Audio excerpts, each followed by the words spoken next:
un véritable festival de l'argent facile, baguette magique. On a entendu l'augmentation de la CSG sur les petites retraites. Ces milliers d'amendements qui créent chaque jour un peu plus d'ex-taxes. Taxation ce matin supplémentaire sur la participation et l'intéressement. L'augmentation des impôts de production. Des impôts et toujours plus d'impôts.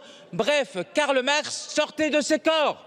Dans la bataille parlementaire sur la réforme des retraites, les macronistes et leurs associés les républicains ont largement critiqué la France insoumise en lui reprochant l'obstruction et la pagaille dans l'hémicycle. Bon, ça tourne dans les médias depuis une semaine, je vais mettre ça de côté pour me concentrer sur une critique qui a été adressée sur le fond à l'ensemble de la NUPES. Ambroise Croizat nous disait la chose suivante. La sécurité sociale est la seule création de richesse sans capital, la seule qui ne va pas dans la poche des actionnaires, mais c'est directement investi pour le bien-être de nos concitoyens. Et c'est là où ça devient intéressant. Faire appel au budget des contribuables par les impôts pour financer cette sécurité sociale serait subordonner l'efficacité de la politique sociale à des considérations purement financières. Le député Daniel Labaronne soulève en fait un point fondamental. Quel doit être le circuit de financement du système de retraite? Essentiellement les cotisations sociales, ou bien de plus en plus le budget de l'État alimenté par des impôts et des taxes? Il y a un risque à financer notre système de protection sociale, notre système de retraite, par la budgétisation, par l'impôt, et qu'il est préférable de le financer par les cotisations, c'est-à-dire par le travail.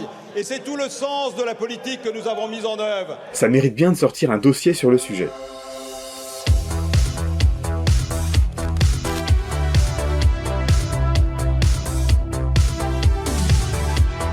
Mettons de côté les références à Marx et à Croizat, mettons aussi de côté la rengaine libérale sur la France, championne des prélèvements obligatoires qui décourage la réussite. La haine de la réussite et des têtes qui dépassent. Concentrons-nous sur le cœur de la critique. La NUPES, et particulièrement la France insoumise, voudrait tout financer par une hausse des impôts.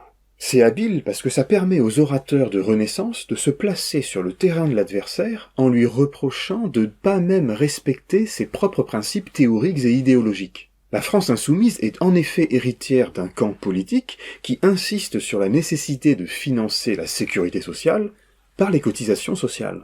L'esprit initial de la Sécu, c'est l'autogestion. Ce sont des travailleurs qui mutualisent ou socialisent une partie des salaires pour s'assurer contre les risques de l'existence et qui décident où affecter ces flux d'argent.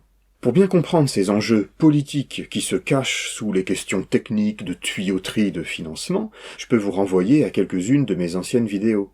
Il y a aussi cette passionnante discussion entre Bernard Friot et Nicolas da Silva, publiée par le Média, qui montre comment l'État cherche constamment à étendre son emprise sur la sécurité sociale, notamment en faisant reposer son financement de moins en moins sur les cotisations sociales et de plus en plus sur des impôts. Ce que nous dit Ambroise Croizat.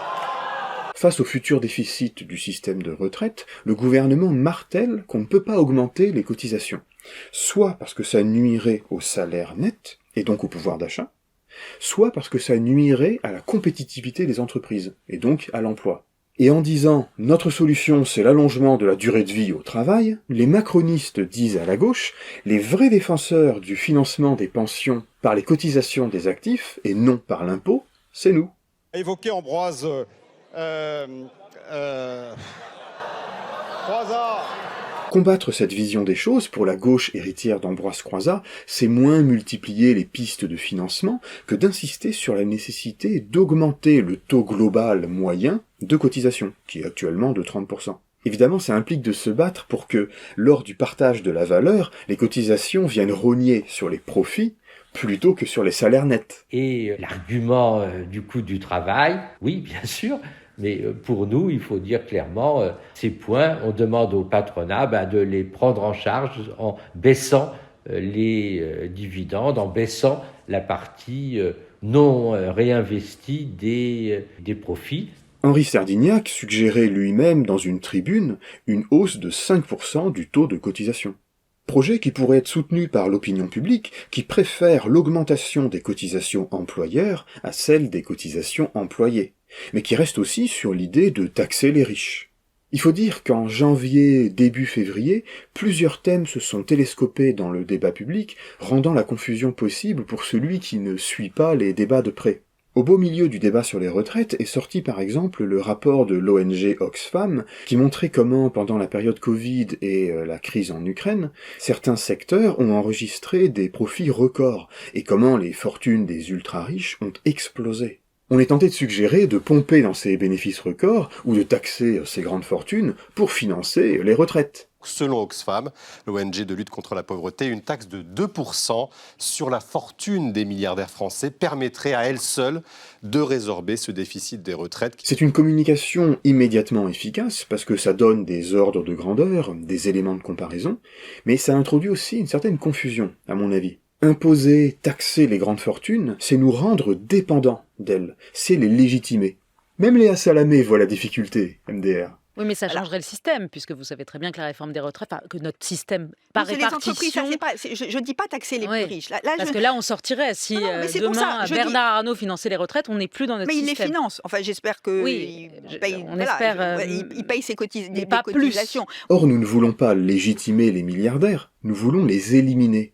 Qui prédomine. L'esprit socialo-marxiste. Oui. Non en prenant une partie de leur pognon pour le redistribuer, mais en faisant en sorte qu'ils ne le touchent jamais. En répartissant différemment la valeur, et ce, dès sa production, au sein de l'entreprise. Des députés NUPES ont récemment écrit une tribune dans Le Monde pour insister sur ce point.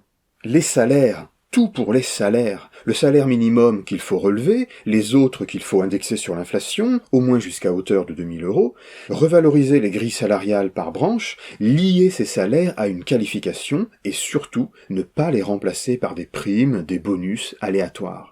Au lieu d'aller dans cette direction, le parti présidentiel, qui tenait cette semaine une convention sur le partage de la valeur en entreprise, veut mettre en avant le dividende salarié, promesse de campagne de Macron visant à transformer le salarié en mini-actionnaire, mais sans aucun pouvoir. Là encore, tout est fait pour faire semblant de s'occuper des questions de baisse de pouvoir d'achat ou de juste répartition des bénéfices, sans jamais avoir à poser la question fondamentale de l'augmentation pure et simple des salaires. Taxer, taxer, taxer, voilà votre vrai projet. Donc on voit que, bien que la pluie d'amendements déposés par la NUPES lors des débats sur le financement des retraites dans l'Assemblée a jeté une certaine confusion, c'est le circuit de la cotisation qui reste plébiscité. Le fait d'avoir exonéré sans aucune condition tout un ensemble de revenus, de primes, d'intéressement, d'épargne salariale coûte cher et cet argent, on ira le récupérer. L'accusation des macronistes est de plus franchement hypocrite quand on sait qu'ils sont les champions des exonérations de cotisations sociales. 90 milliards d'exonération des cotisations qui sont compensées par la fiscalité vous donne le beau jeu de dire après il ne faut pas aller chercher dans la fiscalité pour contribuer au régime contributif. Et je ne parle même pas de tous les cadeaux que vous avez faits qui ont déséquilibré la part de la valeur ajoutée du travail vers le capitalisme financiarisé. Et en somme, même si les solutions fiscales, notamment celles qui frappent les très riches, sont tentantes, on doit insister pour que la cotisation sociale reste le cœur du financement de la Sécu et du système de retraite. Et se battre pour que l'augmentation du taux de cotisation vienne diminuer les profits, vienne rogner les profits. Et ça, Bernard Arnault, il n'aime pas. On est critiqué par des gens qui connaissent pas vraiment les sujets dont ils parlent. À la semaine prochaine.